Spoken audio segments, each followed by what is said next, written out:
Hey, we are going to do another demo here. And now it is how do we download the data off of the SD cards or the micro SD card after it's been sent back to us. So I've plugged in the SD card already. It's in the computer. We can see in the Explorer here that the SD card is there, but it's not here. It's not in this. We need to actually use another piece of software to access it.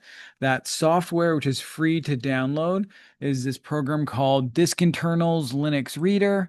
So I'm going to open this up and it's going to read the SD card and it's going to allow me to go into it. So now we're looking at it.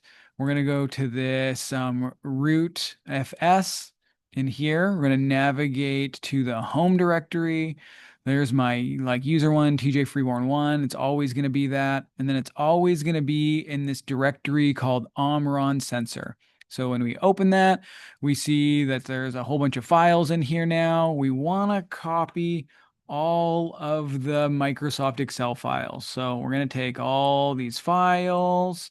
We are going to copy this omron.log file also because it is just a file that's saying how the system was operating. So if something went wrong and it was not behaving as we expect when we look at the data, we come look here and see what had actually happened. So now that I've selected these, I'm going to click save. I'm going to save these files. I need to select the directory where I want them. So I have a 40Winks project. I have today's date. I know that I pulled this off of unit 3, and now I'm going to select this folder. I'm going to export that. Voila, all those files are there. So now I'm going to come look at them. So I'm in that 40 winks, September 17th, unit 3. So we've got 3 files here. The main one is this largest one. I have 2 extra ones because I restarted this unit just like arbitrarily a few minutes ago, just as I was doing other videos. But it should just have this one file. This date is never going to be correct because the unit powers up and it doesn't know how long it's been since it got powered on. It's got a default startup date. So it's always going to have this 2024 10-28. But we can look at it, and if I open it, so now the file format, what we see is we've got all this information. So this is what gets recorded over time. So we've got the timestamps. If we look at them, it's collecting data every 15 seconds as I scroll down. And then we've got temperature in degrees Celsius, the relative humidity in percent, and then the ambient light in lux. And we also have the sound noise in decibels.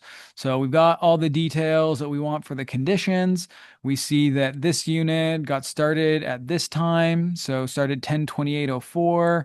It was running off battery power, so we see that it kept running, thinking until it was 11/5/2024. So multiple days, well past the about 4 days we get off battery life, confirming that when it's connected and plugged in using the power cable to a wall outlet, it can run indefinitely. Could have kept going. There was no shortage of space. I just ended it so we could generate this demo.